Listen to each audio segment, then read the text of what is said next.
ہم کو دو صفات بہت پسند تھیں، الحلم برداشت اور سوچ سمجھ کے فیصلے کرنا۔ طلاقیں جلد بازی میں ہوتی ہیں، مار دھاڑ جلد بازی میں، بہت سارے کام ہمارے جلد بازی میں ہو، کسی کے بارے میں رائے جلدی قائم کر لیتے ہیں، کسی کو اچھا کہنے میں بہت جلدی کرتے ہیں، کسی کو برا کہنے میں بھی بہت جلدی کرتے ہیں۔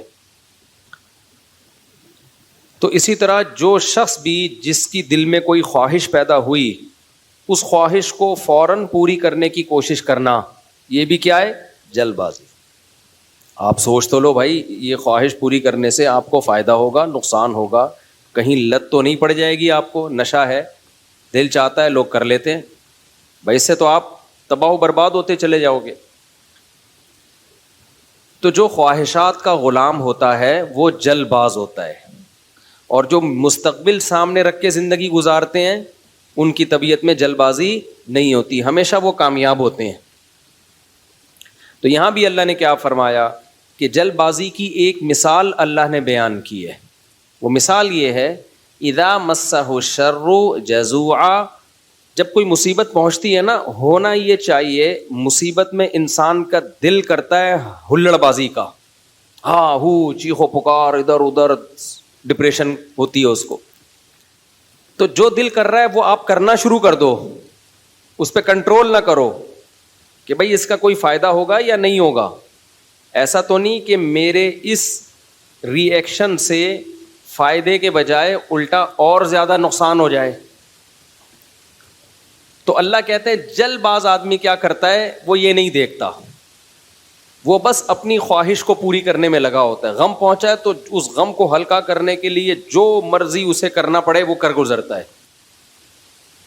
اس کی مثال ایسے ہے نا، آپ نے دیکھا ہوگا، ایک کہیں کوئی واقعہ ہو جائے نا، کوئی دھماکہ ہو جائے، تو جو انویسٹیگیشن کے لیے لوگ وہاں جاتے ہیں وہ کہتے ہیں ہمیں سب سے بڑی مصیبت پتہ ہے کیا ہوتی ہے؟ وہاں عوام جو احتجاج شروع کر دیتی ہے، اس سے کیا ہوتا ہے کہ وہاں جن لوگوں نے کچھ کارروائیاں کی ہیں نا، ان کے ثبوت مٹ جاتے ہیں۔ ہونا یہ چاہیے، پوری دنیا میں ہم نے ایک اصول دیکھا ہے، جہاں کوئی ایکسیڈنٹ ہو، کوئی واقعہ ہو نا، فوراً وہ روک دیتے ہیں، پورا ایک گھیراؤ میں لے لیتے ہیں کہ انویسٹیگیشن کرنے تو اس میں غلطی کس کی ہے، تاکہ اس کو سزا ملے۔ ہمارے یہاں کیا ہوتا ہے کہ پتہ ہی نہیں چلتا کہ غلطی کس کی ہے، اتنا کراؤڈ اکٹھا ہو جاتا ہے، اتنی عوام دائیں بائیں آگے پیچھے، جس کو پکڑ کے پبلک کوٹنا شروع کر دے تو بس وہی مجرم ہے۔ یعنی جس کو پہلے تھپڑ لگ گیا نا، سمجھو وہ کیا ہے، بس اسی نے کیا ہے۔ بہت کچھ الٹا پلٹا ہو جاتا ہے۔ تو وجہ کیا ہے بھائی؟ اپنے احتجاج فوراً کر لینا کسی بھی چیز پہ، سوچے سمجھے بغیر الزام ڈال دینا کسی کے اوپر۔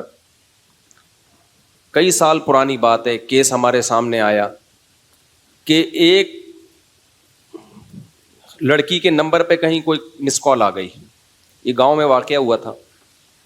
اب غیرت مند بھائی تھا، اس نے دیکھا یہ کون ہے، دیکھا کسی لڑکے کا فون ہے، پہلے سے اس لڑکی کے بارے میں کسی نے اس کا دماغ، بہن کے بارے میں دماغ بھرا ہوا تھا، ہوتے اس نے کیا کیا، اس کو گولی مار دی۔ اب بہت پرانا قصہ ہے تو ابھی مجھے تھوڑے سے اس کے آثار باقی رہ گئے ہیں دماغ میں، پورا قصہ مجھے یاد نہیں ہے۔ بعد میں انکوائری کی پتہ چلا کہ جی یہ لڑکی بالکل بھی انوالو نہیں تھی، جس بندے نے کی ہے وہ گڑبڑ کرنے کی کوشش کر رہا تھا۔ تو اب کیا ہوا ہے کہ اچھی اس کو پتا چلا کہ یار میری بے گناہ بہن کو میں نے مار دیا، ٹینشن میں اتنا گیا ہے کہ اپنے آپ کو بھی مار دیا۔ پہلے ایک جرم کیا، ٹینشن سے انکوائری پوری کی نہیں ہے۔ بھائی پہلے غور تو کر لو، تجزیہ کر لو، کوئی بھاگی تو نہیں جا رہی، دیکھ لو، اور اگر مس کال آئی بھی ہے، کوئی آپس کا ریلیشن بھی ہے، تو اس کا یہ مطلب تو نہیں ہے نا کہ گولی سے ہی اڑا دو، اس کی اسباب پہ غور کرو، اس کی وجوہات پہ غور کرو۔ پہلے جلد بازی میں ایک کام کیا، ایک بے گناہ کو قتل کیا، اب جلد بازی میں ایک اور گناہ کر لیا، اپنے آپ کو بھی مار دیا۔ تو ہمیشہ جلد بازی میں انسان سے غلط کام ہوتے ہیں، ٹھیک کام نہیں ہوتے۔ کتنی بڑی سے بڑی ٹینشن ہونا، ٹائم سب سے بہترین مرہم ہے، یہ خوب یاد رکھو۔ جب میرے پاس کوئی پریشان آدمی آتا ہے نا، جس کو کوئی بہت بڑا غم پہنچا ہو اور اس کی حالت خراب ہو رہی ہو، میں اسے ایک بات لازمی کہتا ہوں کہ وقت سے بہترین مرہم دنیا میں کوئی نہیں۔ یہ ٹائم گزار لو، اس ٹائم کو کیا کرو، گزارو بس۔ جیسے جیسے ٹائم گزرے گا نا، حالات اپنے آپ کو خود ہی ایڈجسٹ کرتے چلے جائیں گے۔ یہ اللہ نے انسان کے باڈی میں ایسی ایک لچک رکھی ہے. میں نے ایک ڈاکٹر صاحب سے پوچھا, ڈاکٹر صاحب اب پین کلر ایجاد ہو گیا ہے, درد ہوتا ہے, لوگ ٹیکا لگاتے ہیں, پہلے زمانے میں کیا ہوتا تھا؟ داڑھ کے درد کی تکلیف کتنی زیادہ ہوتی ہے نا, داڑھ کا درد ہو رہا ہو, اب تو پین کلر کھا لیتے ہیں لوگ.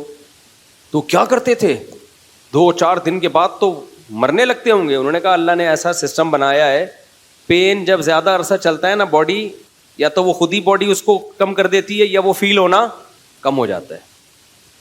تو اللہ بھی تو ہے نا, اللہ کے میاں کا بھی تو ایک سسٹم ہے بنایا ہوا. جیل میں جو لوگ قید میں چلے جاتے ہیں, لمبے لمبے عرصے قید رہتے ہیں, جب وہ چھوٹ کے آتے ہیں بتاتے ہیں کہ شروع میں ہم 2-3 دن خودکشی کے خیال آتے تھے اس کوٹری میں, یار کیسے نکلیں گے, کہاں جا کے سر ماریں. کہہ رہے ہیں 1 ہفتہ 2 ہفتہ 3 ہفتہ 4 ہفتہ, اس کے بعد یوز ٹو. کیا ہو گئے؟ ایک آدمی 4 سال جیل میں رہ کے آیا, 4 سال. کہتا ہے 4 سال میں نے دھوپ, اچھا بھلا آدمی بھی بہادر آباد اور ڈیفینس کا جو لگژری لائف اسٹائل میں ٹائم گزارا. میں نام نہیں بتاؤں گا, بدنام ہو جائے گا بیچارہ, ایسا نہ ہو مزید کوئی رشتہ ہی نہ دے اس کو. مدیز اس لیے کہ شادی شدہ ہے. خیر اس وقت کما رہا تھا وہ, تو وہ کسی شبہ میں اٹھا کے لے گئے اس کو. اچھا بھلا ڈیفینس یا بہادر آباد کا لڑکا تھا. بہادر آباد بھی اچھا ایک ایسا علاقہ ہے, لگژری لائف اسٹائل میں پلا, زیادہ ٹائم اس کا یورپ اور یعنی یورپ میں گزرا ہے. کسی شبہ میں اٹھا لیا اس کو. 4 سال اس نے دھوپ نہیں دیکھی. کہہ رہے میں جب اندر گیا ہوں نا, ایک پپو فیملی کا, برگر فیملی کا بچہ اندر گیا تو کیا حال, لیکن کچھ چیزیں سنی بھی تھیں, علماء کی تقریریں, کچھ صبر سے متعلق, کچھ ایک کہ بھائی جب مصیبت اللہ کی طرف سے آتی ہے اس میں اجر اللہ کی طرف سے. بھائی قصور تو نہیں تھا اس کا, اب یہ تو اللہ کی طرف سے مصیبت ہے. نبی صلی اللہ علیہ وسلم نے فرمایا ایک کانٹا بھی چبھتا ہے نا اس پہ بھی اجر ملتا ہے. اللہ تھوڑی غافل ہے, ہر چیز آزمائش ہے ہمارے لیے. خوب سمجھ لو, اتفاق سے کچھ بھی نہیں ہو رہا. یہ جو ہم سمجھتے ہیں نا بائی چانس ایسا ہو گیا ہے, یہ ہمیں دیکھنے میں ایسا لگ رہا ہوتا ہے, ورنہ بائی چانس کچھ بھی نہیں ہوتا. جو کچھ ہو رہا ہے اللہ کے ارادے سے ہو رہا ہے. خوشی بھی پہنچ رہی ہے اللہ کے ارادے سے, غم بھی پہنچ رہا ہے اللہ کے ارادے سے. تو نبی نے فرمایا کہ جس کو خوشی پہنچتی ہے نا مسلمان کو, کافر کو خوشی پہنچتی ہے کہتے بائی چانس, یہ ہو گئے میری لک ہے, وہ لک کہتا ہے اس کو, لک ہے. ایک دفعہ میں ایک ڈاکومنٹری دیکھ رہا تھا, یہ جو کروڑوں اسپم ہوتے ہیں نا جو ماں کے رحم میں جاتے ہیں, جن میں سے ایک کو اللہ سلیکٹ کرتے ہیں انسان بنانے کے لیے. تو ڈاکومنٹری میں کسی گورے نے لکھا ہوا تھا کہ آئی ون دس میچ, یعنی کروڑوں خربوں میں یہ میچ جیت گیا. ٹھیک ہے, او بھائی تو نہیں جیتا ہے, یہ سلیکشن کس کی ہے؟ اللہ کی ہے. وہ کہہ رہے ہیں بھی بائی چانس ہو گیا کہ میں پیدا ہو گیا.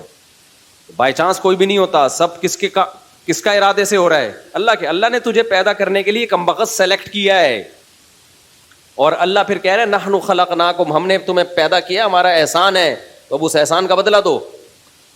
تو جہاں آپ یہ کہیں گے نا اتفاق سے ایسا ہو رہا ہے, وہاں خوشی پہ اتراؤ گے بھی اور غموں پہ ٹینشن میں بھی آؤ گے. یار کیوں ہو گیا میرے ساتھ؟ اچھا ہٹلر کتنا روتا رہتا آخری عمر تک, تبھی پھر وہ خودکشی کر لی اس نے کہ یار 1 ہفتہ پہلے میں رشیا پہ اٹیک کر دیتا, ہاں یار کتنی بڑی غلطی ہوئی ہے مجھ سے. وہ کہتے ہیں ایک ہفتہ پہلے اٹیک کر دیتے نا تو رشیا کا نقشہ کچھ اور ہوتا. وہ 1 ہفتہ رہ گیا, پتہ نہیں پولینڈ ولینڈ کے کس کے چکر میں رہ گیا, تو وہ رشیا نے اٹیک کر کے اس کی ایسی کی تیسی کر دی. تو روتا رہتا تھا وہ. ابے روتا رہتا نہیں, تو نے جو کچھ حرکتیں کی ہیں تو اللہ نے تجھے کیا دیا اس کا بدلہ. خیر تو توبہ کر لیتا, مسلمان ہوتا تو کیا کہتا, یار اللہ کی طرف سے چپت لگ گئی ہے میرے, اب توبہ استغفار کر لو. اور توبہ ایسی خاندانی چیز ہے یار, کچھ بھی ہو جائے. ہٹلر مسلمان ہوتا, کہتا میں نے ہزاروں لاکھوں انسانوں کو قتل کر دیا, بند کمرے میں جا کے گڑ گڑا لیتا اللہ سے, معاف کر دے اللہ. دنیا کو نہیں پتا چلتا, اللہ کیا کر دیتا, معاف. لیکن چونکہ کافر تھا تو کیا ہوا ہے, اس نے قوم کا مجرم تھا وہ, اس نے کہا کیا کر سکتے ہیں, اس کو پتا تھا پبلک نہیں چھوڑے گی, تو اٹھا کر کے مارکیٹ سے اپنے آپ کو شارٹ کر لیا. انجام بھی برا, زندگی بھی بری. مسلمان کی زندگی بری ہو, کم از کم انجام اچھا اس کے اختیار میں ہوتا ہے. یار اللہ کو منا لو. اللہ کہتا ہے 100 انسانوں کے قاتل کو بھی میں بخش دوں گا. خیر میں وہ واقعہ سنا دوں میں. تو وہ کیا ہوا ہے کہ وہ بہادر آباد کا پپو بچہ جو ہے نا, کہاں چلا گیا, جیل میں. اب علماء سے اس کا تعلق تھا, ماشاءاللہ داڑھی بھی رکھی ہوئی تھی اس نے, کہ یار اب یہ غم کس کی طرف سے ہوتے ہیں, اللہ کی طرف سے. تو مجھے اپنا قصہ سنا, میں نے کہا یار 4 سال میں تو دھوپ میں نا ایک دن نہ بیٹھوں میں ڈپریشن میں جانا شروع ہو جاتا ہوں. یہ جو بند کمروں میں لوگ سارا دن بیٹھے رہتے ہیں, پتہ نہیں کیسے. ہم نیچر سے جس کو بھی محبت ہوگی نا, وہ دھوپ نہیں چھوڑ سکتا بھائی. بکریاں مرغی انڈے نہیں چھوڑ سکتا, دھوپ نہیں چھوڑ سکتا. وہ بکریاں مرغی تو چلو زیادہ ہو گیا, لیکن دھوپ نہیں چھوڑ سکتا وہ. تو میں نے کہا 4 سال آپ کیسے بند کمرے میں رہے ہیں, اور بھی قیدی تھے. کہہ رہے میں 2-3 دن تو ٹینشن میں رہا. پھر میں نے کہا اچھا یہ بھی نہیں پتا کہ نکلیں گے کبھی یہاں سے. یہ پتا ہو نا, آدمی کہتا ہے چلو 4 سال میں دن گننا شروع کر دو. یہ بھی نہیں پتا نکلیں گے ہی بھی نہیں نکلیں گے. کہہ رہے میں نے کہا جو ہونا تھا وہ تو ہو گیا, اب ہم تو جیل کی دیوار توڑ کے بھاگ نہیں سکتے. تو کہہ رہے میں نے کیا کیا, پھر وہاں پر میں نے اٹھک بیٹھک اور ایکسرسائز شروع کر دی کہ بھائی ٹائم کیا کرو, پاس کرو. ٹھیک. کہہ رہے اس کا فائدہ یہ ہوتا ہے 400 دفعہ میں بیٹھ کے, کیونکہ اور تو کوئی کام ہی نہیں ہے اسٹیمنا بنانے کے علاوہ. اسٹیمنا بنانے کے علاوہ کوئی کام ہے ہی نہیں. اچھا ہے بڑا پاورفل ماشاءاللہ, آپ کبھی ملو تو آپ دیکھو گے بہت زیادہ, ساری طاقت جیل میں بنائی ہے اس نے. کہہ رہا ہے میں بیٹھ کے لگاتا تھا ان 4 پھر ڈپس لگاتا تھا, پتہ نہیں کتنے ڈپس لگا لیتا تھا, ایکسرسائز کرتا تھا. کہہ رہا ہے اس کا فائدہ یہ ہوتا تھا اتنا تھک جاتا تھا کہ مجھے نیند خاندانی آتی تھی. ظاہر ہے نیند تو 20 بیماری کا علاج ہے. ڈپریشن ختم کرنے کا سب سے بہترین ذریعہ ہی گہری نیند ہے. ڈاکٹر ڈپریشن کے مریضوں کو کیا دیتے ہیں, نیند کی گولیاں دیتے ہیں, سوتا رہے بس, پتہ ہی نہ چلے پی ٹی آئی آ رہی ہے کہ جے یو آئی آ رہی ہے کہ مسلم لیگ آ رہے ہیں, کہ یہ ٹینشن ہی ختم, اسٹیبلشمنٹ کیا کر رہی ہے چھوڑو. تو کہہ رہے ہیں میرے ساتھ جو قیدی تھے نا وہ بہت سے اس میں پاگل ہو گئے, کیونکہ بیٹھے رہتے تھے, سوچتے رہتے تھے ہر وقت دماغ میں نا کیا یہاں سے نکلیں کیسے, حالانکہ بہت سے جرم کر کے آئے ہوئے تھے. ٹھیک ہے, ان کا تو بنتا تھا. تو کہہ رہے 4 سال کے بعد رہائی کا فیصلہ ہوا. کہہ رہے ہم جب باہر نکلے تو پھر دنیا جنت لگی. پھر اب اس نے 4 شادیاں استغفر اللہ کی ہیں. تو خیر کی ہیں, واقعی 4 کی ہیں. کہہ رہے اس سے مجھے پاور کیا ملی. کہہ رہے ہم تو مجرم تھے نہیں, ہم جب باہر آئے نا ہم نے کہا اچھا یہ ہوتا ہے, ٹوٹل سزا کیا ہے, کچھ بھی کر لو یہ ہے. تو کہہ رہے میرے اندر اتنا اسٹیمنا پیدا ہو گیا دنیا میں کچھ کر گزرنے کا. آپ کو پتہ ہے جیل ہمارے مجرم بناتے ہیں, جیل میں جا کے نا اسٹیمنا بڑھ جاتا ہے مجرم کا, سمجھ رہے ہو. ایک تو اس کو یہ پتا ہوتا ہے آئندہ اس طرح سے کام کرو گے تو پکڑے ہی نہیں جاؤ گے, اس طرح سے کیا تھا تو پکڑا گیا تھا نا, اب یہ والی غلطی نہیں کرنی. تو اس لیے شریعت میں جیل کی سزا نہیں ہے, شریعت میں ہے کہ اسی وقت نمٹا دو. چوری کی ہاتھ کاٹو, چلو بھائی نکل پتلی گلی سے, شاباش. ہم کیا کرتے ہیں چوری کی جیل, تو کہتا ہے یار اس دن وہ CCTV کیمرہ دیکھنا بھول گیا تھا میں, آئندہ تھوڑا خیال کروں گا. پھر وہاں سارے چور ہی بیٹھے ہوتے ہیں, کوئی نیک آدمی تو آیا نہیں ہوتا جیل میں. تو چور آپس میں ان کی کیا ڈسکشن ہوگی, وہ تہجد کی باتیں تھوڑی کریں گے. وہ ابھی تو نے کیا کرتا ہے, وہ میں نے اتنے بندے مار دیے, آپس میں ان کا گینگ بنتا ہے. پھر آپس میں نمبر ایک دوسرے کے ساتھ وہ شیئر کرتے ہیں کہ جب باہر نکلیں گے تو پھر دیکھتے ہیں ہم. اور 4 سال میں 10 سال میں کیا کچھ ہوتا ہی نہیں ہے, تو کچھ کرنے کی صلاحیت ان میں ویسے ہی ختم. وہاں جا کے کوئی یہ تھوڑی کہ وہ ماسٹرز کر رہے تھے یا PhD کے اسکالر بن کے باہر آئے, یا کوئی انجینئرنگ مکمل کر لی اب باہر جاب ملے گی. 4 سال 8 سال زندگی بہترین ان کے ویسے ہی برباد ہو گئے. اب ان کے پاس کمانے کے لیے چپل چوری کے علاوہ اور کوئی راستہ ہوتا نہیں ہے, یا باقی چوریاں ڈکیتیوں کے علاوہ کوئی راستہ ہی نہیں ہوتا ان کے پاس. تو نظام اتنا گندا ہے, اس لیے اسلام نے سزا رکھی ہے, اس میں ادھار نہیں رکھا. قصاص ہے, ثابت ہو گیا کہ بھائی اس نے بندہ مارا ہے, فوراً پکڑ کے وارثوں کے حوالے کیا جائے گا, بھائی تمہارا باپ مارا ہے, تم بتاؤ کیا کرنا ہے. اب وہ فیصلے میں دیر کر رہے ہیں تو اس دوران جیل میں بند کیا جائے, بھاگ نہ جائے. جیل میں اس کو تمام سہولتیں دی جائیں گی, بھائی یہ بندہ ہے بھاگے گا نہیں, جلدی 1 ہفتہ ہے آپ کے پاس, فیصلہ کرو گردن اڑانی ہے یا اس سے بارگیننگ کرنی ہے. تو بارگیننگ میں جو ٹائم لگ رہا ہے اس دوران جیل میں رہے ایک الگ بات ہے. 1 آدھ ہفتہ سعودی عرب میں ایسا ہی ہوتا تھا, آپ کا پتہ نہیں کیا ہو رہا ہے. قصاص اب 1 ہفتہ, اس کے بعد سر قلم کرنا ہے, چلو بھائی اڑا دو سر اس کا. سر نہیں قلم کرنا, پیسے لے کے چھوڑنا ہے, پیسے لے بھائی, اور جو بھی رہن کے طور پر اس کی پراپرٹی رکھوائی, چل بھائی نکل, ختم. ہماری عدالتوں پہ بوجھ کتنا ہے دیکھو, 20 سال پرانی فائلیں جج کے پاس پڑی ہوئی ہوتی ہیں. اسلام میں قصاص ہے. دانت توڑ دیے, ٹائم نہیں ہے بھائی, کون سا والا دانت توڑا, یہ والا, اب بتا دانت توڑنا ہے اس کا. دیکھو نبی صلی اللہ علیہ وسلم کی خدمت میں کتنا زبردست واقعہ ہے. حدیث میں آتا ہے حضرت انس رضی اللہ تعالی عنہ کی جو پھپھی تھی نا، کس کی؟ حضرت انس ابن مالک کی پھپھی. حضرت انس نبی کے خادم تھے. ان پھپھی نے اپنی باندی کو مکہ مارا یا تھپڑ مارا تو وہ باندی کا دانت ٹوٹ گیا. جو لونڈی تھی نا باندی، اس کا دانت ٹوٹ گیا. صحیح ہے نا؟ تو نبی کے پاس کیس آیا تو آپ نے فرمایا اللہ کی کتاب کے مطابق فیصلہ کروں گا. تو کتاب اللہ تو یہی کہتی ہے دانت کے بدلے دانت. تو اب بڑے مسئلہ ہو گیا کہ بھائی یہ تو اتنے خاندانی لوگ ہیں اور باندی یہ تو لونڈی ہے، لونڈی کا دانت ٹوٹ گیا، ملازم کو تھپڑ مارا دانت ٹوٹ گیا، تو اب سیٹھ صاحب کا بھی دانت توڑا جائے کیا؟ گوروں کے ایسا کوئی قانون نہیں ہے. اسلام میں کہ بھائی دونوں انسان ہیں تو دونوں کے دانت کی سیم ویلیو ہے. تو نبی نے فیصلہ کیا دانت کے بدلے دانت توڑا جائے گا. یہ بھی نہیں دیکھا کہ انس بن مالک میرے شاگرد ہیں، 10 سال میری خدمت کی ہے تو اتنی خدمت گزار ہیں تو ان کی پھوپھی کے ساتھ میں رعایت کروں. فرمایا نہیں، میں فیصلہ کروں گا کتاب اللہ کے مطابق. تو کتاب اللہ میں کیا تھا؟ دانت. اچھا باندی کو یہ توقع نہیں تھی کہ میری جو مولا ہے، آقا ہے، اس کے دانت توڑے جائیں گے. ان لوگوں کو یہ توقع نہیں تھی. تو جب نبی نے فیصلہ کیا نا تو پھر انہوں نے پھر معاف کر دیا کہ بھائی، انہوں نے کہا کہ یہ تو ہماری مولا ہے، مالکن ہے، میں اس کا دانت کیسے توڑ سکتی ہوں. تو پھر انہوں نے خود ہی معاف کر دیا. تو پھر نبی نے، کیونکہ اس کو حق ہے، تو کیس 2 منٹ میں کیا ہو گیا؟ ختم. اگر انگریز کی حکومت ہوتی یا ہماری پاکستانی حکومت ہوتی اب تک چل رہا ہوتا وہ کیس. دونوں مر چکے ہوتے، دونوں قبروں میں جا چکے ہوتے، ابھی تک ان کے دانت کے کیس کی فائلیں بولو موجود ہوتی. اور پوسٹ مارٹم ہو رہا ہوتا کون سا والا دانت ٹوٹا تھا، ہلا تھا یا ٹوٹا تھا، ان کے مکے سے ٹوٹا. ایسا گندا غلیظ نظام ہمارے اوپر مسلط ہے، اس میں انصاف کے علاوہ سب کچھ ملے گا آپ کو. تو اسلام نے کیش سزائے رکھی ہے ٹھک ٹھک ٹھک کر کے کہ بھائی تھپڑ کے بدلے میں کیا ہے؟ تھپڑ. تو قصاص کا نظام رکھا ہوا ہے اللہ میاں نے بڑا زبردست. وَكَتَبْنَا عَلَيْهِمْ فِيهَا أَنَّ النَّفْسَ بِالنَّفْسِ وَالْعَيْنَ بِالْعَيْنِ وَالْأَنْفَ بِالْأَنْفِ وَالْأُذُنَ بِالْأُذُنِ وَالسِّنَّ بِالسِّنِّ وَالْجُرُوحَ قِصَاص. کیا زبردست آیت ہے. اللہ فرماتے ہیں ہم نے لکھ دیا ہے آنکھ کے بدلے آنکھ. کسی نے تمہاری آنکھ پھوڑی ہے، تم کورٹ میں جاؤ گے جی اس نے آنکھ پھوڑی ہے، یہ ثابت کرو گے، دلائل سے ثابت کر دیا، کورٹ کہے گی تو بھی پھوڑ دے اس کی یہ والی آنکھ. البتہ یہ کام ڈاکٹر سے لیا جائے گا، ویسا نہ ہو پھوڑنے پھاڑنے میں کچھ اور ہی نہ پھوڑ پھاڑ دے، اتنا لمبا چھرا مارے کہ پیچھے سے ہی نکال دے.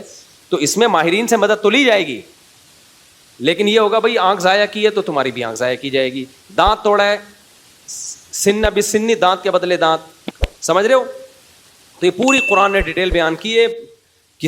یہ ہوتا ہے انصاف. اٹ از کالڈ انصاف. اس میں جس نے جرم کیا شراب پی کے آیا تھا یا بغیر شراب کے کیا ہے، اس سے کوئی فرق نہیں پڑتا. یورپ امریکہ میں ہوتا ہے پی کے آپ نے دانت توڑ دیا تو کہتے ہیں سزا ہلکی ہے کیونکہ آپ پیے ہوئے تھے، آپ کو ایکچولی پتہ نہیں تھا کہ میں کیا کر رہا ہوں. اسلام کہتا ہے پینا یہ آپ کا ہیڈ ایک ہے، جو جرم پینے کے بعد ہوگا آپ کو اس کی پوری پوری سزا ملے گی. تبھی اسلام میں احناف کا یہ موقف ہے کہ شراب پی کے طلاق دے دی تو ہو جائے گی. آپ یہ نہیں کہہ سکتے کہ میں نشے میں تھا، ہو جائے گی طلاق. کسی حدیث سے نہیں ہمیں پتہ چلتا کہ نشے میں طلاق واقع نہیں ہوتی، خوب سمجھ لو. تو اگر شراب کسی نے خود پی ہے تو وہ اس کا ایسا نہیں ہے کہ اپنے تصرفات اس کے کالعدم ہوں گے، تو بندہ مارے گا. شراب پی کے بندہ قتل کر دیا نا تو شرابی سے قصاص لیا جائے گا. حالانکہ قصاص تو ایسی چیز ہے جو شبہے سے بھی ساقط ہو جاتی ہے. سمجھ رہے ہو؟ دیکھو ایک مثال دیتا ہوں. آپ نے ڈنڈا گھمایا کسی کے سر پھوڑ دیا، وہ مر گیا، تو قصاص نہیں ہے، آپ کو قتل نہیں کیا جائے گا، دیت دی جائے گی. وجہ اس کی ہے کہ اس میں اس بات کا امکان تھا کہ ہو سکتا ہے یہ قتل نہ کرنا چاہ رہا ہو، غلطی سے بندہ مر گیا ہو. جیسے موسیٰ علیہ السلام نے تھپڑ لگایا تھا قتل کرنے کی نیت سے تھوڑی، تو وہ بندہ ہی مر گیا. اب اس میں قصاص تھوڑی ہے بھائی، ہم نے جان کے تھوڑی مارا ہے. تو ڈنڈے میں اس بات کا امکان ہوتا ہے کہ بھائی ویسے ہی پتھر مار رہا ہو تو قتل کی ارادہ نہ ہو. آلہ جارحہ جسے کہتے ہیں نا، جو قتل ہی کے لیے بنے، بندوق ہے، چاقو ہے، اس سے کوئی مارے گا تو قصاص ہے. سمجھتے ہو کہ نہیں سمجھتے؟ ہاں ڈنڈے سے کسی نے مارا اور دلائل سے پتہ چل گیا کہ اس کی نیت ہی قتل کرنے کی تھی، وہ ایک الگ بات ہے. لیکن نارملی جو ہے نا، جب قتل کے لیے آلہ جارحہ کا ہونا ضروری ہے. اب مسئلہ یہ ہے، میں بات ہی پتہ نہیں بھول گیا جو بتانا چاہ رہا تھا. یہ میں نے ڈنڈے والی مثال کیوں دی ہے؟ ہاں دیکھو، میں بتانے کا مقصد یہ تھا کہ ذرا سا بھی شبہ آ جائے نا کہ پتہ نہیں اس کی نیت قتل کی تھی یا نہیں تھی، تو اس کا فائدہ کس کو ہوگا؟ قاتل کو. اس سے قصاص نہیں لیا جائے گا, کیونکہ ہو سکتا ہے یہ قتل نہ کرنا چاہ رہا ہو, غلطی سے بندہ مر گیا ہو, یہ تو سر پھوڑنا چاہ رہا ہو, خالی تھپڑ مارنا چاہ رہا ہو. لیکن شراب پی کے کسی نے بندہ مار دیا نا چاقو سے یا بندوق سے, یہاں شریعت قاتل کو فیور نہیں دیتی. حالانکہ یہ زیادہ فیور بنتا ہے, یار اس کی نیت تھوڑی تھی, تو پی کے ٹہل رہا تھا. تو احناف یہی کہتے ہیں, امام حنیفہ, کہ جب قاتل کو شراب کے بعد اتنا سا فیور نہیں دیا جا رہا, حالانکہ اس کا دماغ کام نہیں کر رہا, تو طلاق تو قصاص سے کم درجے کی چیز ہے. اس میں اگر کوئی پی کے طلاق دے گا نا تو ہو جائے گی, سمجھتے ہو, کیونکہ اس کے اس جرم کو فیور نہیں دیا جائے گا اس پہ, کیونکہ پی کیوں تو نے. وہ کہہ سکتا ہے نا میں تو پی ہوئی تھی تو مجھے کیا پتا, پینے سے پہلے تو تجھے پتا تھا نا, پینے کے بعد کچھ بھی ہو سکتا ہے, بندہ بھی مر سکتا ہے, بیوی کو ڈیورس بھی ہو سکتی ہے. یا ایک مشہور سوال ہے کہ پی اس نے, سزا بیوی کو کیوں دے رہے ہو. تو طلاق میں شریعت نے مرد کے تصرف کا اعتبار کیا ہے, اس میں عورت کی پوزیشن کو نہیں دیکھا ہے کہ وہ مظلوم تھی یا ظالم تھی. مرد کی, کیونکہ طلاق کہتے ہیں مرد کی ملکیت سے چیز کا نکلنا, اس میں شریعت نے یہ سمجھا ہے نقصان مرد کا زیادہ ہو رہا ہے. سمجھتے ہو کہ نہیں سمجھتے ہو؟ تو اب یہاں پر بھی یہی ہے کہ اگر کوئی بلا وجہ بیوی کو طلاق دے دے تو بھی تو عورت کا کیا قصور ہے, لیکن پھر بھی ہو جائے گی. تو ہم کہتے ہیں شراب پی کے دے رہا ہے تو بطریقہ اولا ہوگی.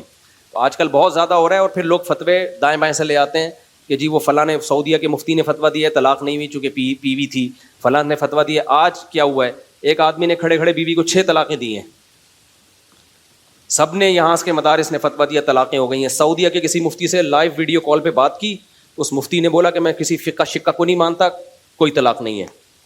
تو میں نے کہا یہی اس کے جاہل ہونے کی دلیل ہے کہ 1400 سال سے جو اسلامی قانون مرتب ہوا آ رہا ہے, اس جاہل آدمی کو وہ پتہ نہیں ہے, اور یہ اٹھ کے آیا ہے اسلام سکھانے کے لیے. تو یہ جو کہتے ہیں نا فقہ شقہ نہیں مانتا, اس کا مطلب ہوتا ہے سارے گھاس کھا رہے تھے, ہم اکیلے آئے ہیں دنیا میں جو اب قرآن و سنت کو ہم نے سمجھا ہے. خیر, تو کہاں سے کہاں بات چلی گئی, بہت اسپیڈ مار رہا ہوں آج میں. ہاں, بہادر آباد سے پھر وہ جیل سے نکلے. ہاں, تو یہ میں عرض کر رہا تھا کہ اسلام کا نظام کتنا بہتر ہے یار. زنا کیا ہے 100 کوڑے مارو, چھوڑ دو بس اس کو, پھر ملامت نہ کرو اس کو. شادی شدہ نے زنا کیا, رجم کرو, قصہ ختم, چلو بھائی. کمارے نے زنا کیا, 100 کوڑے دونوں کو چترول لگاؤ اور چھوڑ دو ان کو. کسی نے زنا کی غلط تہمت لگا دی, 80 کوڑے لگاؤ, چھوڑ دو, چل بھائی. کیس نہیں ہے لمبے لمبے, سمجھتے ہو کہ نہیں سمجھتے ہو؟ تو لمبے لمبے کیس نہیں ہیں. تو ہمارے یہاں تو بہت ہی گندا نظام چل رہا ہے یار, اللہ بچا کے رکھیے, جیلوں سے اللہ بچائے. جیلوں میں خارش کی بیماریاں لگتی ہیں, پتہ ہے آپ, ایک دوسرے کی پھوڑے پھنسیاں ٹرانسفر ہو رہے ہوتے ہیں. گندگی کا ایک نظام ہے, بہت ہی گندا نظام ہے جیلوں کا. تو وہ صاحب جیل میں 4 سال جب کاٹ کر آئے تو کہہ رہے ہیں میں اتنا کانفیڈنس پیدا ہو گیا. لیکن چونکہ بندہ 2 نمبر نہیں تھا, جب 2 نمبر نہیں تھا تو برائیوں کی طرف نہیں گیا, اچھائیوں میں کانفیڈنس پیدا ہو گیا. تو اچھائی آپ کو پتہ ہے, جس نے میرے بیان سنے ہو, ایک اچھائی تو اس کو پتہ ہی ہوتی ہے کہ شادیاں میں نے 4 کرنی ہے.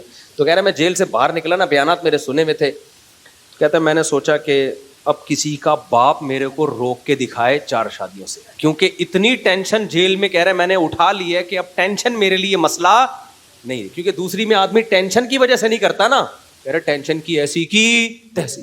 دیکھو اس نے صبر کیا نا, تو یہ جیل اس کے حق میں کیا ہو گیا, مفید. اگر صبر نہ کرتا, جلد بازی والا کام کرتا, جیل میں بیٹھا رہتا, یہ کیا ہو رہا ہے میرے ساتھ, میں نے تو کوئی ایسا گناہ نہیں کیا, اللہ کو میں ہی ملا تھا. کبھی حکومت کو گالیاں دیتا, کبھی پولیس کو گالیاں دیتا, کبھی فوج کو گالیاں دیتا, کبھی عمران خان کو, کبھی مسلم لیگ کو, کبھی کس کو. ان پہ کچھ بھی اثر جو بھی نہیں رینگتی ان کے اوپر.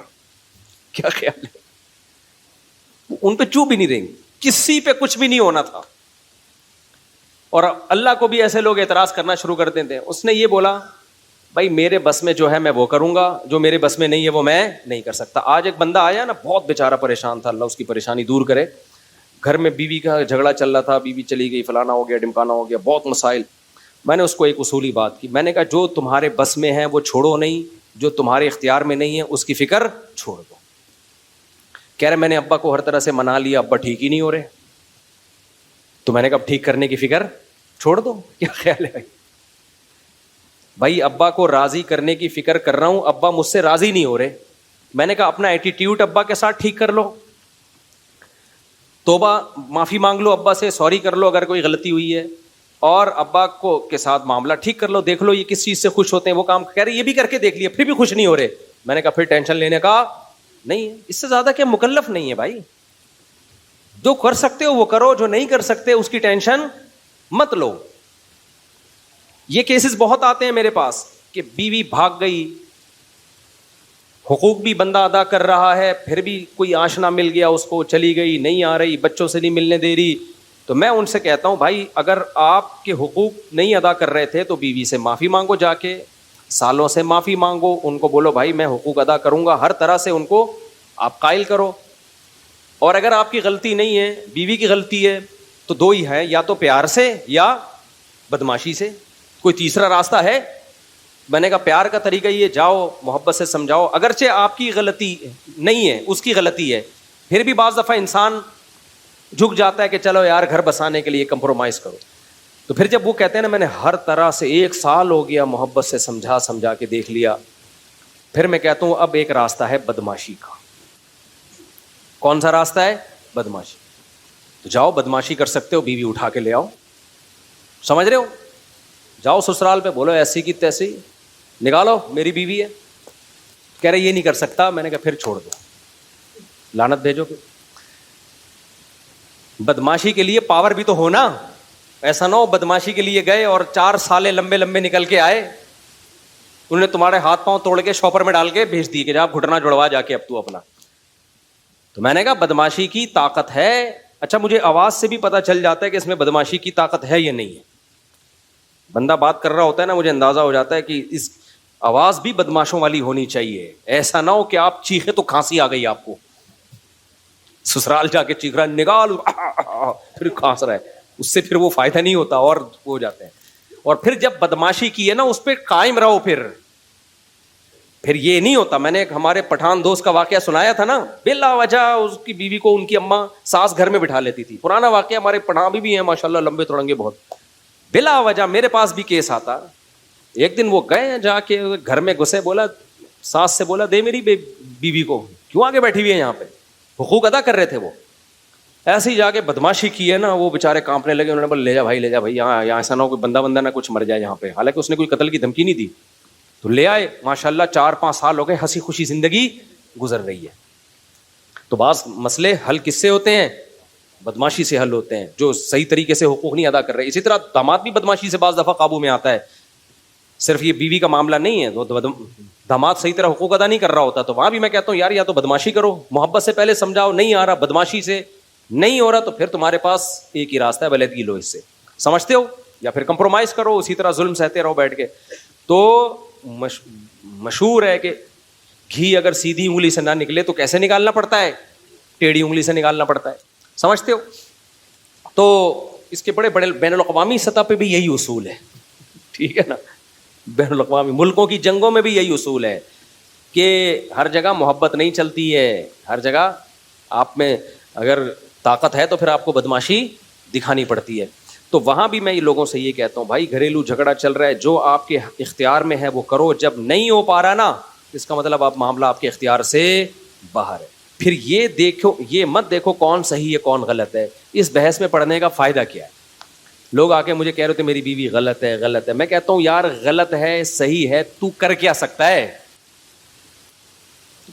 ہے, تو اب اس بحث میں پڑھنے کا فائدہ کیا کہ غلط ہے یا صحیح ہے؟ جب آپ کچھ کر نہیں سکتے تو لعنت بھیجو, دفع کرو یار, مٹی پاؤ, پھر کیا کرو؟ میں نے کہا ایک اور شادی کرو بس. کہنے کوئی رشتہ نہیں دے گا, میں نے کہا تلاش کرتے رہو, کیونکہ رشتہ تلاش کرنا آپ کے اختیار میں ہے, کسی کو قائل کر کے اس سے زبردستی چھین لینا آپ کے اختیار میں نہیں ہے. تو بس گزارا چلاؤ ایسے ہی, اس وقت تک کمارے چھڑے چھاٹ رہو. کہہ رہے گناہ کا خطرہ ہے, میں نے کہا بچو گناہ سے, روزے رکھو جو اسلام نے بتایا. کہہ رہے اللہ نہ کرے پھر بھی ہو جائے تو توبہ استغفار کرو. ہونے کے بعد اب اس کو ریورس تو نہیں کیا جا سکتا نا, گناہ ہونے سے پہلے کے اصول یہ کہ بچو, ہونے کے بعد اب ریورس نہیں ہو سکتا. یہ ہمارے اختیار میں نہیں ہے کہ ہم کہیں کہ اب ماضی میں جو ہو چکا اس کو, ماضی کو اللہ کو کہیں. یہ تو جہنم میں جب جہنمی جائے گا نا, اللہ سے یہی کہے گا دوبارہ بھیج دے, ریورس کر دے سارا عمل, بہت انسان کا بچہ بن کے زندگی گزاروں گا. اللہ کیا کہتے ہیں, پاسٹ کبھی ریورس نہیں ہوتا, ماضی کبھی تبدیل نہیں ہوتا. تو جو گناہ ہو گیا وہ ہو گیا, اب اس پہ کہ دوبارہ جا کے بچوں میں نہیں ہو سکتا. اب آپ کے اختیار میں یہی ہے کہ اللہ کو توبہ کر کے گڑ گڑا کے منانے کی کوشش کرو. زندگی کا اصول کھوپڑی شریف میں آ رہا ہے کہ نہیں آ رہا؟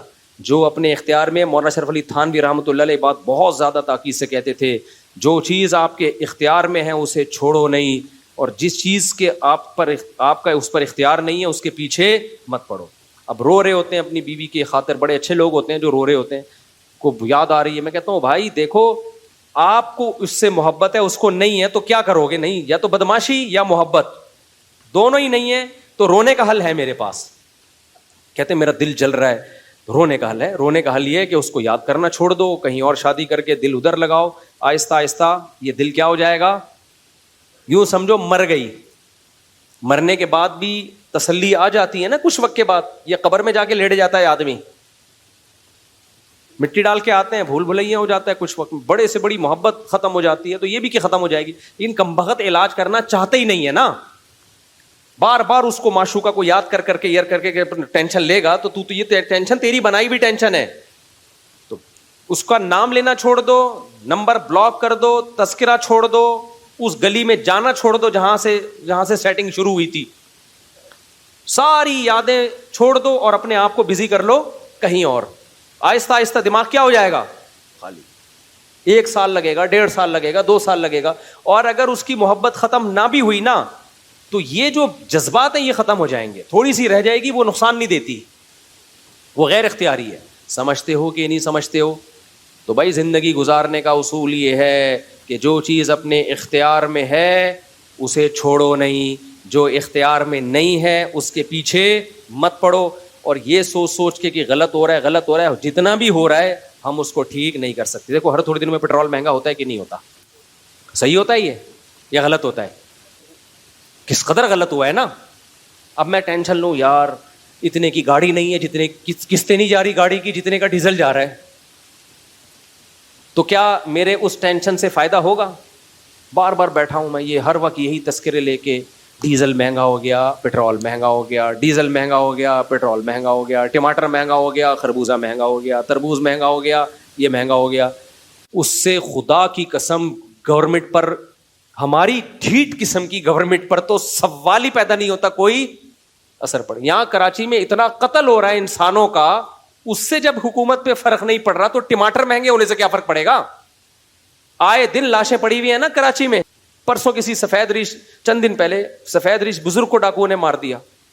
وہ تو ڈاکو تو تھوڑی دیکھ رہے ہیں، جب گورنمنٹ پہ ان چیزوں کا اثر نہیں پڑ رہا تو ٹماٹر تو بات کی چیز ہے۔ تو اس سے کیا ہوگا، ہم سوچ کے سوائے اپنے آپ کو ٹینشن دینے کے کچھ بھی حاصل بولو نہیں ہو۔ دنیا میں بہت کچھ غلط ہو رہا ہے، ہم اگر اس غلط کے پیچھے ہم نے دیکھنا ہے ہم نے اس غلط کو صحیح کرنے کے لیے کیا کر سکتے ہیں۔ جو کر سکتے ہیں سوٹیبل طریقہ ہو، جذباتی باتیں نہ ہو۔ جذباتی باتیں بہت لوگ کر رہے ہوتے ہیں، سوٹیبل جو طریقہ ہے اس کو اختیار کیا جائے، اور جو آپ کے اختیار میں نہیں ہے اس کو چھوڑ دیا، اس پہ تبصرہ بھی نہ کرو۔ ایک بات خصوصی طور پہ خواتین کے لیے کہوں گا میں اس زمانے کے لحاظ سے، وہ کیا بات ہے، آج کل خواتین کی کمپلینز بہت آتی ہیں کہ مردوں کے چال چلن ٹھیک نہیں ہے۔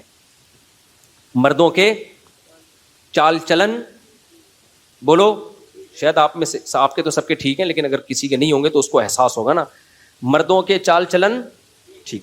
یہ خواتین میں یہ یورپ کی بیماری تھی، انگریزوں کی، لبرل سیکولر لوگوں کی، جو اب اسلامی ملکوں میں بھی وہیں سے یہ گند امپورٹ ہوا ہے۔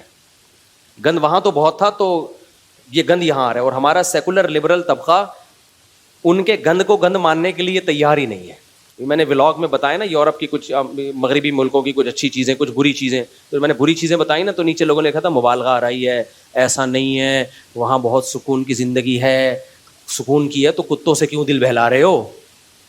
تو بس کچھ لوگوں کو نا، کچھ لوگوں کے دماغ میں بیٹھ گئے ہیں، کچھ سافٹ ویئر غلط انسٹال ہو گئے ہیں۔ تو اب ایسی خواتین کو بھی ہم کیا مشورہ دیتے ہیں، بھائی آپ اپنے شوہر کو ٹھیک کرنے کی کوشش کرو، محبت سے ٹھیک ہو جائے، محبت دو اس کو، ادھر ادھر توجہ نہ جائے اس کی۔ محبت سے ٹھیک نہیں ہوتا، اچھا خواتین کمنٹس میں بہت ہوشیار ہوتی ہیں۔ میں نے ایک بیان میں کہیں کہا کہ آج کل خواتین اپنی فزیکل فٹنس کا خیال نہیں کرتی تو میاں پھر دائیں بائیں منہ مارتے ہیں۔ وہ باہر ہیروئنوں کو دیکھ رہے ہوتے ہیں، ایکٹریسز کو ایسی سلم اسمارٹ، اور بیوی کو آ کے دیکھتے ہیں تو آڑی ترچی بیچاری، تو وہ پھر منہ کہاں مارتے ہیں؟ باہر۔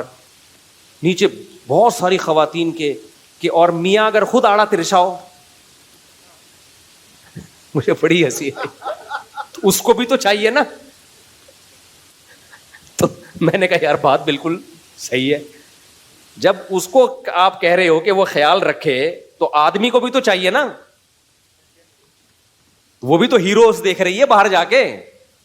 کیا خیال ہے بھائی, یہ میڈیا پہ اس کو بھی تو ایک ایک ہینڈسم اسمارٹ نظر آ رہا ہے, اور آدمی آڑا ترچا ٹیڑھا میڑا چل رہا ہے تو پتہ نہیں چل رہا کہ کرالنگ کر رہا ہے یا چل رہا ہے یہ. تو مجھے امام ابو یوسف کا قول یاد آ گیا ایک خاتون کے کمنٹس کے کہ کما احب ان تتزین لی تحب ان اتزین لہا, جیسے مرد کی خواہش ہوتی ہے کہ عورت اس کے لیے زینت اختیار کرے تو عورت کی بھی خواہش ہوتی ہے. یہ امام ابو یوسف جو امام حنیفہ کے شاگرد ہیں نا, یہ 1300 سال پہلے وہ کہہ گئے ہیں, 1300 سال پہلے اس زمانے میں, کہ جیسے مرد کی خواہش ہوتی ہے کہ بیوی اس کو اچھی لگے تو عورت کی بھی خواہش ہوتی ہے کہ میرا میاں مجھے انسان کا بچہ لگے. ٹھیک ہے نا, تو اس لیے انہوں نے اس کی ترغیب دی ہے کہ مرد کو بھی چاہیے کہ وہ اپنے حلیے کا خیال رکھے. تو امام یوسف کا یہ قول اور اس خاتون کے کمنٹ سے ایک اور واقعہ مجھے یاد آ گیا. ایک خاتون نے, جب میں فون سنا کرتا تھا, کہا کہ میرا میاں اتنا میلا ہے, اتنا میلا ہے کہ شادی کو 2-3 سال ہو گئے, میں بیزار ہو گئی ہوں, میں اس سے طلاق چاہتی ہوں. میں نے کہا استغفر اللہ, اتنا نان نفقہ دے رہے ہیں؟ ہاں جی نان نفقہ پورا دے رہا ہے, اور بچے بھی ہیں میرے اس سے, بچوں کے ساتھ بھی بیہیویئر اچھا ہے, میرے ساتھ بھی سلوک اچھا ہے, بات بھی تمیز سے کرتا. میں نے کہا اتنا اچھا آدمی سے آپ کیوں طلاق لے رہی, یعنی میلا بہت ہے. اور کیا بولیں یار, ابھی اتنی آگے کیا جائے کہ وہیں پیشاب کر دیتا ہے, یعنی آپ اندازہ لگاؤ. یعنی بیت الخلا بھی سستی میں جانے کی توفیق نہیں ملتی. اب اتنا آپ کہو گے کون میلا ہو سکتا ہے, تو وہ کیا کرتا ہے, بعض دفعہ رات کو نا کمرے میں ہی نیچے اتر کے, بستر پہ نہیں, نیچے اتر کے پیشاب کر دیتا ہے, صبح ہم دھو لیں گے اس کو. تو میں نے تو کہا یار یہ بہت زیادہ ہو گئی ہے بھائی, یہ کیا ہو گئی ہے, یہ بہت زیادہ ہو گئی, بہت زیادہ ہو گئی ہے. لیکن وہ قسمیں اٹھا کے کہہ رہی تھی, وہ جھوٹ کیوں بولے گی میرے سامنے. خیر اب مجھے پتہ بھی نہیں اس کا میاں کون ہے, اگر تو جب پتہ ہوتا تو پھر تو آدمی بات پہ یقین نہیں کرتا نا. تو ان نون نمبر تھا, ان نون کوئی خاتون تھی. تو جیسے میرے بھائی مرد چاہتا ہے نا عورت اس کے لیے مزین ہو, تو عورت کی بھی خواہش ہے. تبھی علماء نے اس کی گنجائش دی ہے کہ جب آپ کی نئی نئی شادی ہوئی ہو تو بعض فقہا نے گنجائش دی ہے کہ بال بھی کالے کر سکتے ہیں, کیونکہ شادیاں جوانی میں آج کل ہو ہی رہی ہیں, بڑھاپے میں ہو رہی ہوتی ہیں. تو اور جوان لڑکی سے شادی ہو رہی ہوتی ہے پیسے کے چکر میں. عورت میں نے سب سے پہلے بتایا نا آپ کو کیا دیکھتی ہے, روکھڑا, عمر گئی تیل لینے, ہینڈسم اسمارٹنیس سب بات کی چیزیں ہیں. وہ تو پھر اس کو بعد میں خیال آتا ہے یہ ہوا کیا میرے ساتھ. تو شروع میں سب پیسہ ہی دیکھ رہے ہوتے ہیں, تو پیسے کے چکر میں پھر جب شادی ہوتی ہے تو کالا کولا لگا کے دولہا بنے ہوئے ہوتے ہیں یہاں پہ. تو میں بھی کچھ نہیں کہتا ان کو کہ چلو جانے دو, ٹھیک ہے, ورنہ 40 سال کے بعد بال کالے کرنا جائز نہیں ہے. لیکن بعض فقہا نے گنجائش دی ہے کہ نہیں کسی کی شادی ہو, میں نہیں کالا کولا لگاتا, پہلے بتا دوں میں, تو گنجائش دی ہے بعض فقہا نے. اور وہ امام ابو یوسف ہی کے قول اسی کے بارے میں کہ مرد کے لیے ایسے موقع پہ گنجائش ہے کہ وہ بال کالے کر سکتا ہے. اور اس میں دلیل یہ دی ہے کہ جیسے مرد کی خواہش ہے کہ عورت زینت اختیار کرے, تو عورت کی بھی خواہش کیا ہے کہ مرد بھی اس کو دیکھنے میں جوان لگے. ایسا نہ ہو جب شادی ہوئی تو وہ آئی تو وہ سمجھے کہ یہ ابا آئے ہوئے ہیں ان کے, دولہا بھی تھوڑی دیر کے بعد آئے گا. لیکن یہ عمومی حکم نہیں ہے, سمجھتے ہو, ایسا نہ ہو بال کالے کرنا شروع کر دیں آپ لوگ. آگے چلتے ہیں, ہم جلدی بیان کو میں نمٹاتا ہوں. تو بہت زیادہ اہم باتیں کرنی تھی. وہ 4 سال کے بعد جب وہ نکل کے آئے نا, تو نکل کے اتنی ٹینشن میں انہوں نے ٹائم گزارا. کہتے ہیں میں نے انگڑائی لی, میں نے بولا اب 4 شادیوں سے کسی کا باپ بھی مجھے, کیونکہ کیا کر لے گا, جیل بھیج دے گا نا. 4 سال گزار لیے تو 2-4-6 مہینے اور پھر کر بھی لی اس نے. خیر تو میں ایسا کر رہا تھا, جو جلد باز ہوگا نا اس کو مصیبتوں سے یہ فائدہ نہیں ہوگا. یوسف علیہ السلام کی مثال ہے ہمارے پاس, کتنے غم آئے, غموں میں صبر کیا, رزلٹ کیسا ہوا, مصر کے بادشاہ بن گئے. اگر جلد بازی کرتے, وہاں پہ زلیخا نے الزام لگایا, وہ کہتے یہ الزام غلط ہے, کہہ دیا, بار بار پیچھے پڑے رہتے تو اور کوئی بڑا کیس بنا کے ڈال دیتے. وہ کہہ سکتے تھے بھائی میرے بس میں جو ہے میں وہ کروں گا, اور حکومت کے بس میں جو تھا وہ حکومت نے کیا. تو انجام کس کے حق میں بہتر ہوا, یوسف علیہ السلام کے حق میں بہتر ہوا. تو ہمیشہ یہ جو ہم آیت پڑھتے ہیں نا, والعاقبۃ للمتقین, یہ لفظ آپ نے سنا ہے, یہ دعا والعاقبۃ للمتقین، عاقبت کہتے ہیں انجام، یہاں الف لام عہد کا ہے، اس کا مطلب ہے اچھا انجام. تو اللہ کہہ رہے ہیں اچھا انجام ہمیشہ پرہیزگاروں کا ہوتا ہے. شروع کی کسی کی شہرت، دولت، عزت، ان چیزوں سے دھوکا نہیں کھانا چاہیے. اینڈ کس کا اچھا ہوگا؟ صبر کرنے والوں کا، نیک لوگوں کا اینڈ ہمیشہ انہی کا اچھا ہوتا ہے. الصبر مثل اسمہ مر مذاقتہ لیکن عواقبہ احلی من العسل. شاعر کا بڑا خاندانی شعر ہے. صبر عربی میں نا ایک کڑوے پھل کو بھی کہتے ہیں، کڑوا پھل ہے اس کو بھی صبر کہتے ہیں. تو شاعر نے کہا الصبر مثل اسمہ، صبر جیسے کہ اس کا نام بتا رہا ہے، مر مذاقتہ، اس کا ذائقہ انتہائی کڑوا، لیکن عواقبہ، لیکن اس کا انجام جو ہے احلی من العسل، شہد سے بھی زیادہ میٹھا انجام ہوتا ہے اس کا. تو ایک چیز کی عادت ڈال لو برداشت کرنے کی. میں مانتا ہوں میرے اندر بھی اتنی نہیں ہے جتنا میں بیان کر رہا ہوں، لیکن یہ صفت بہت اچھی ہے. جس کے اندر برداشت آ گئی نا کہ ایک دم ہائپر نہیں ہو جاتا، ایک دم غصہ نہیں ہو جاتا، فوراً کسی کے بارے میں تبصرہ نہیں کرتا، نہ اچھا کہتا ہے نہ برا کہتا ہے، تو یہ شخص کامیاب ہے دنیا میں بھی اور آخرت میں بھی. اور حدیث میں اس کی اتنی تاکید ہے. نبی صلی اللہ علیہ وسلم کی خدمت میں ایک شخص آیا، یا رسول اللہ مجھے نصیحت کیجئے. آپ نے فرمایا لا تغضب، غصہ مت کرو. وہ دوبارہ آیا، یا رسول اللہ مجھے نصیحت کیجئے. فرمایا لا تغضب، غصہ مت کرو. پھر آیا، یا رسول اللہ نصیحت کی. پھر آئے وہ، یا رسول اللہ نصیحت کیجئے. پھر فرمایا لا تغضب. ایک ہی نصیحت، غصہ نہیں، غصہ نہیں. کیوں؟ نبی صلی اللہ علیہ وسلم کو معلوم تھا کہ ان کی ساری خوبیوں پہ جو ان کا غصہ ہے نا، وہ ان کی ساری خوبیوں کو برباد کر دے گا. غصے میں یہ ایسے کام کریں گے. آپ نے کیا کیا؟ کسی پر احسان کیا، ساری زندگی خدمت کرتے رہے، کرتے، باپ کی خدمت کی. کسی دن غصے میں اللہ نے کرے باپ کو تھپڑ لگا دیا، تو باپ کیا کہے گا؟ وہ ساری زندگی کی خدمتوں کو آپ نے کیا کر دیا؟ بولو، برباد. دنیا میں کسی کو منہ دکھانے کے قابل رہو گے؟ لوگ کہیں گے یہ وہ ہے جس نے اپنے باپ کو تھپڑ مارا تھا. لوگ کر لیتے ہیں یہ حماقتیں. آپ نے بیوی کی ساری زندگی کڑوی کسیلی برداشت کی، بہت اچھا امیج آپ کا بن گیا، سب کچھ، ذرا سی بات پہ، کوئی بات تھی نہیں، ایک دن غصے میں آ کے دھڑ دھڑ دھڑ طلاقیں نکال دی. پھر بتا سکو گے میں نے اتنا اچھا ہوں میں اپنی وائف کے ساتھ، اتنا زبردست سلوک. لوگ کہیں گے اور میری وائف بھی بہت اچھی. لوگ کہیں گے تو پھر طلاقیں کیوں دی؟ یار وہ کوئی بات تھی نہیں، غصے میں کیا ہو گیا تھا، میٹر گھوم گیا تھا. لوگ کہیں گے بھائی گھر تو برباد کر دیا نا، تو اب کیا قصے سنا رہے بیٹھ کے، یہاں گھما کے لایا، یہ کھلایا وہ کھلایا، ختم. سمجھ میں نہیں آ رہی میرا خیال ہے بات. تو غصہ کیا کرتا ہے؟ ایسے جرائم کروا لیتا ہے. جلد بازی میں ایسے جرائم کروا لیتا ہے کہ آپ کی ساری زندگی کی نیکیاں چند سیکنڈ میں برباد. یہاں میں ایک اور بات آپ کو بتاؤں. پہلے میں وہ خاتون